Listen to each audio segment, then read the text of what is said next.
Yeah, So I think this is a really exciting topic, and I think people, it's a part of the process that people get seriously wrong, yeah, and I think the SMMA journey for a lot of people happens in stages. I think when you first start outreach, you're going to struggle to book meetings. Then once you start booking meetings, you're going to struggle to close them. And then once you close them, you're going to struggle to get them results. Like, it happens in stages. And I think once you've got that outreach out of the way and you're booking meetings consistently, it's a big hurdle to get over, especially when you're starting off, when you know you're being hit with, oh, do you have testimonials, do you have case studies? Like, there's a lot of things that you need to combat, and hopefully in this short podcast, we're going to bring a few home truths to you and kind of get the real essence of an SMMA meeting to you, and really what it's about and what it's not about.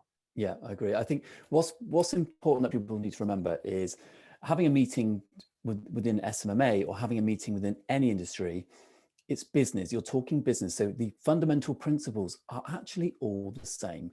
So you have to get across your value, how genuine you are. You have to provide a good solution to a problem. You then have to lead the customer into your thinking.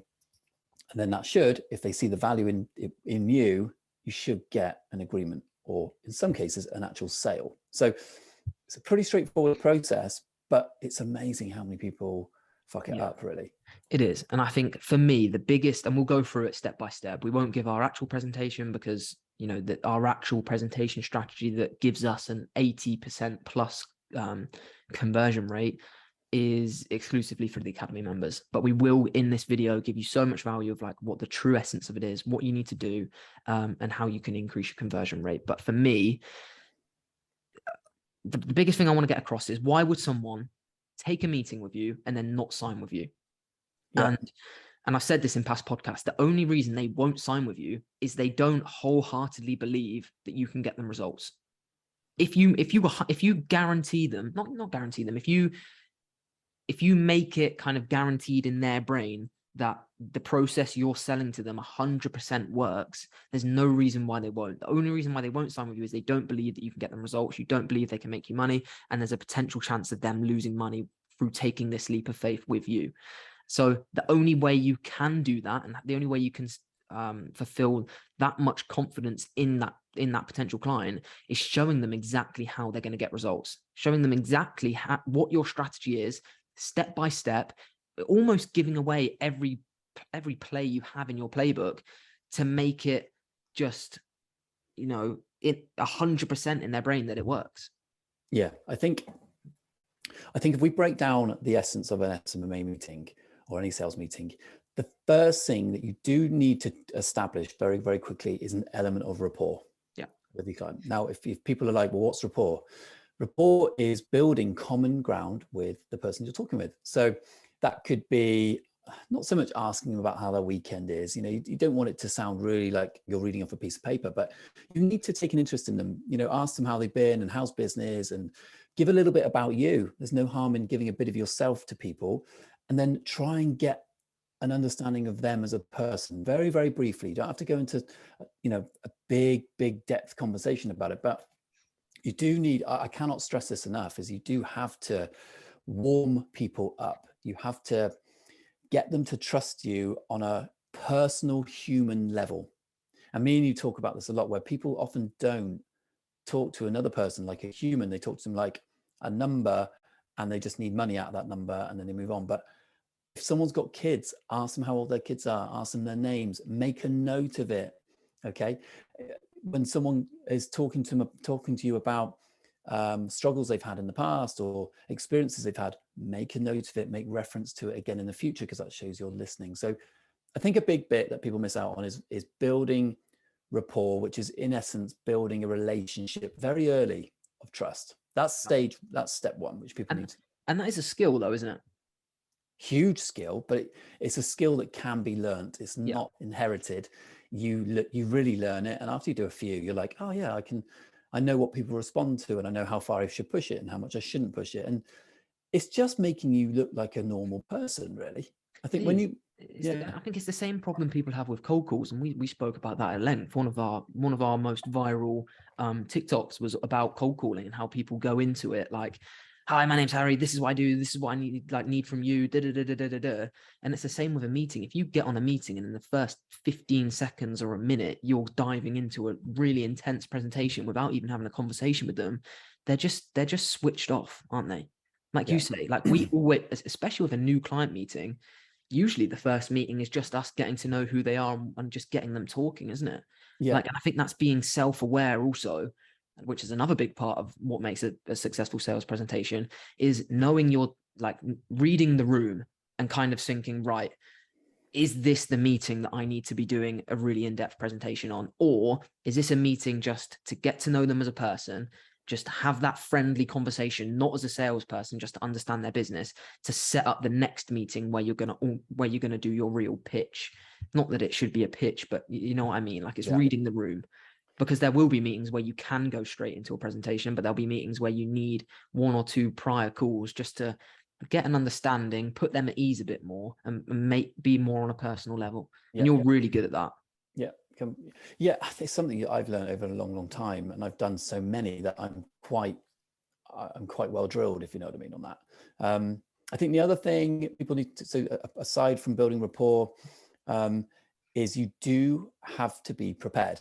Do not show up to a meeting without doing preparation. It doesn't have to be, you don't have to have this crazy discovery call and do a whole load of research, but you do need to know what the industry is, what they provide in that industry, kind of how they're getting leads already, or, read some reviews about what that client has already done, go on their website, go on their socials, put yourself as an employee. So when you're doing the warm up, doing your prep, really get your head in the game about what this client is about. Then put it down in a presentation format. And again, here's a disclaimer. You need to understand a presentation to your client should not be more than really about, we have two different versions that we teach in the academy. We have a longer version where, because some people are real detailed people. They want detail. Other people want, give me the headline, give me the cost. So we have two versions, and we judge what that client is like and which version they want to see. So more often than not, we have a presentation mate, don't we, which is like 5 slides. Yeah. 5 slides long, gives all the headline info, delivers value. And it's also, this is the other thing about a presentation, is you really want to tailor it to the client. So if they're a dentist, or they're a landscaper, or a kitchen fitter, or any of the above, then you want to tailor you want to have images to make it creative. You want to have potentially a case study that fits that industry. If you don't have one, it's not a problem. Case studies can translate across many different industries. But I do think you have to have, you've got to tailor it. You've got to make it sound like you're talking to that industry. And that's not a difficult process. If people are listening to this and going, oh my God, sounds like a lot of hard work. It's not. It's the same copy and paste structure. You're just putting a personal spin on it for the industry and for the client particularly. And a really easy way to customize a presentation for a client. Say you're working with a dentist, go on your Facebook ads manager, build an example ad set that you'd run for a dentist if they became a client. Create an ad, an ad creative with that potential client's logo on. Write a piece of copy for that business using their phone number, using their appropriate call to actions to their website or whatever, and then take screenshots of the ad you've made them, take screenshots of the ad set that you've created for them, and then in that meeting you can say, "Hi John, when we work together, this is the type of ad that we're gonna put up for you." That's a really good point. And actually, when I didn't have any clients at the beginning, I did a couple of video ads that I found on Canva. It was fitness industry, and I put them together, and I was like, fucking hell, these are really good. Like, if someone came to me with these type of ads as a PT, I'd be like, whoa, this person knows what they're doing. Like you say, you may not have the testimonial, like the final product testimonial, but you can at least showcase shop window. Yeah, because a lot of these people, they would have heard Facebook ads before, they would have heard Google ads, YouTube ads and stuff, but they don't understand how they really work. And when you come to them with a $2,000 a month retainer with ad spend and stuff, they're going to be like, "Oh, but the newspaper article I usually run costs $500 a month and I reach 30,000 people." Yeah. But that means nothing until you show them okay, John, you are doing that for £500, but what happens if you put that £500 into this ad set where you're targeting only people that have an interest in dentistry in your area for 100,000 people, targeted people, unlike your 30,000 people, untargeted people, and they're seeing an ad that talks directly to them in that specific area. Yeah. That's going to blow their mind, because then they can compare it. And that's what I mean. Through doing those example ads and example ad sets in your meeting, you're now educating them and making them understand the Facebook ads, because rather than you telling them they need Facebook ads, you're showing them what they're missing out on. So then they sell themselves. It's not really selling. It's just them understanding it works. That's what I mean. All you're trying to do is, once they understand that, it's almost a no-brainer. That is what Harry is saying there is, in sales, that is something called a DHV, which is demonstrating higher value. So you have to demonstrate your value, your worth, and how that fits with the client. Like, why is it worth their money? Why is it worth their time? Why should they even think about talking to you? So that's called a DHV, demonstrating higher value. If you can demonstrate higher value consistently throughout your presentation, and it's not a pitch. I don't really like the word pitch because it makes it incredibly pressured on sales. It is a conversation with a purpose. It's a presentation. You're laying out your cards to see if yours fit with theirs. And that's as far as it goes.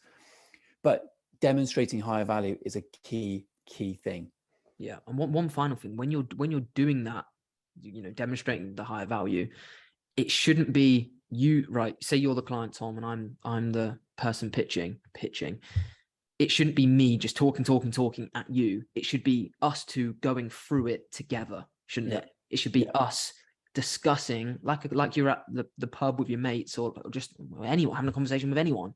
You're discussing what we're showing you. It shouldn't be like you're a keynote speaker and you're speaking to a room of people, them not listening. It's like you're asking them questions, they're asking you questions. Oh, why have you done that? Like, that's the kind of environment you need to create whilst you're being the leader. Here's the thing. Here's the thing, Harry, you've raised a really good point. Here's a massive tip for anyone listening to this. When you're doing a sales presentation, and if it's in SMMA, fine. But if you're doing a presentation that's, say, let's say 10 minutes long about what you do and Facebook ads and TikTok ads and lookalike audiences, blah, blah, blah. If your client hasn't spoken for 60 seconds, then they may not be listening. Okay. You have to get your client, or the person you are presenting to, make a comment or ask them a question which requires a response every 60 seconds. And if you did it every 60 seconds and your presentation is 10 minutes long, you're going to get 10 separate occasions where that client is then giving you info. It means they are listening. If your client hasn't spoken for 5 minutes, they could be looking at notifications on the phone. They could have zoned out on you if you're really boring. Do you know what I mean? Yeah. So you do have to ensure that, and I'd say 60 seconds is probably the higher end. You want to engage with them at least after 40 to 60. Yeah. Massive tip, because then they have to listen. And if you're doing it frequently throughout a 10, 15-minute presentation, they're going to be responding to you and they're going to have to listen to you.